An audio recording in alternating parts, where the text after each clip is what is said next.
Well, welcome to another edition of GW Unspoken, where we discuss stuff we don't typically talk about, but probably should. We're here with episode 6, talking about sleep. And today the title is The Perfect Sleep and Night Owl Myths. Why chasing perfection and ignoring chronotypes is ruining your rest. What the hell's that word? Well, we'll get into that. I mean, we've all seen those people who claim they have the perfect sleep, 8 hours every night, no interruptions, make up feeling like a Disney princess. But let's be real. Perfect sleep is a myth. And the more we stress about trying to achieve it, the worse we actually sleep. Then there's a night owl versus early bird debate. Society has convinced us that waking up at 5 a.m. means you're a high achiever, and if you stay up late, you're just lazy. But what if your body is literally wired to function better at night? What if the real problem isn't your sleep schedule, but the world's expectations? Today we're diving into two major sleep myths, the obsession with perfect sleep and the lie that night owls are just unmotivated morning people. And the spoiler, if you've been blaming yourself for bad sleep, you might not be the problem. You know, I once had a friend, let's just call her Sarah.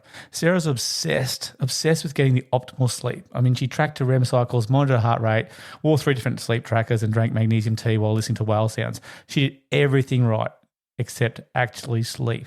One night, she texted me at 2 o'clock, said, "I'm awake, my whole day is ruined tomorrow." The irony? The stress of trying to sleep perfectly was the very thing that kept her awake. And then there's my other friend, Jake. Jake always felt like a failure because he couldn't wake up at 5 a.m, like all those productivity gurus preach.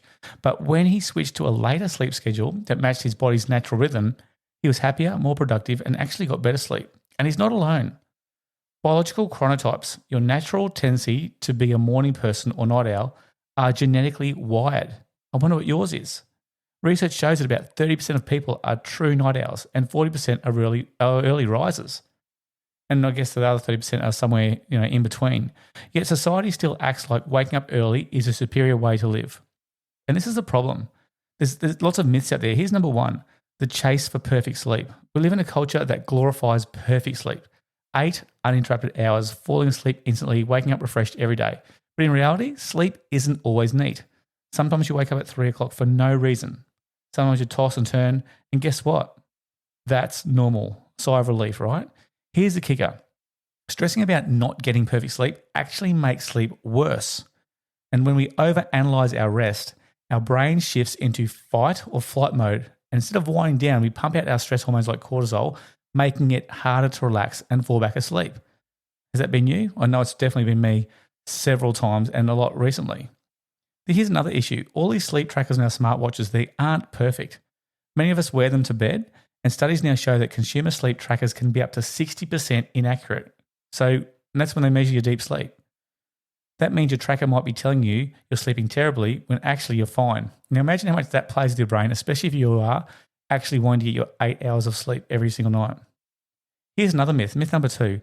Night owls are just lazy. Here's a fun fact. Your body has a built-in clock that determines whether you're a morning person or a night owl. It's controlled by your circadian rhythm. Now, this is heavily influenced by genetics. A study from the University of Surrey found that forcing night owls to wake up early resulted in worse cognitive function, slower reaction times, and lower overall happiness.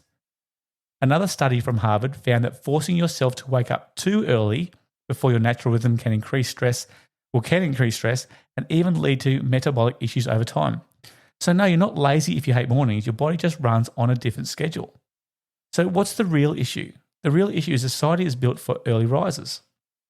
Most jobs and schools start early, and it forced night owls into a permanent state of sleep deprivation, especially our teens.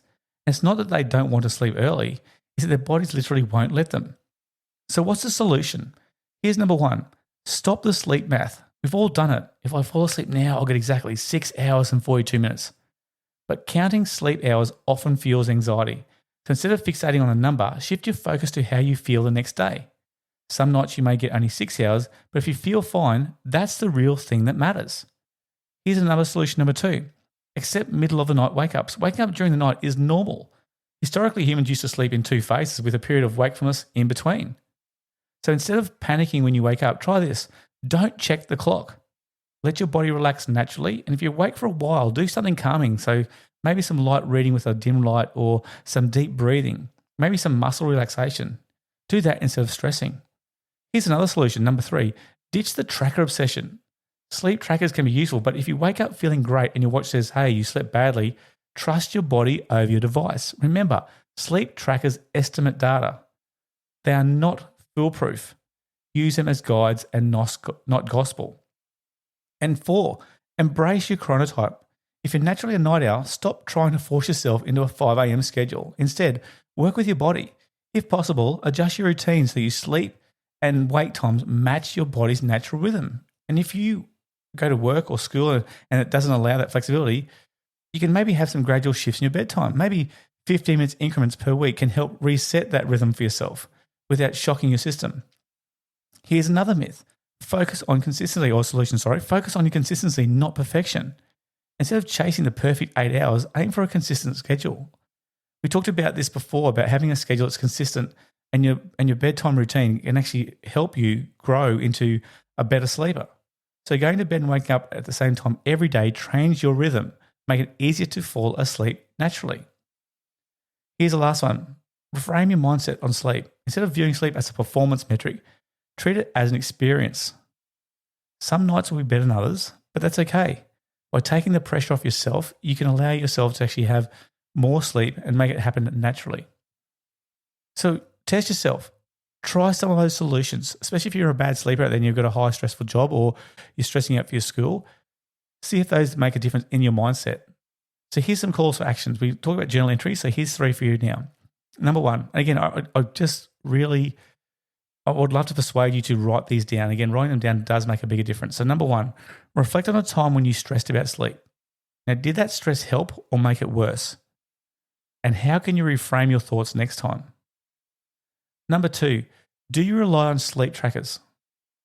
What would happen if you ignored your sleep data for a week and focused only on how you feel instead? I'd love you to try that one and get your comments back for that one. And lastly, identify your chronotype. Are you a morning person or a night owl? Or are you somewhere in between? How can you make small changes to your schedule that align with your natural rhythm? I'd love to hear some of your thoughts around this and see if that does make a difference to your sleep, especially when you're worried about maybe getting your 8 hours sleep or your optimal sleep. Let's go by feel rather than the time.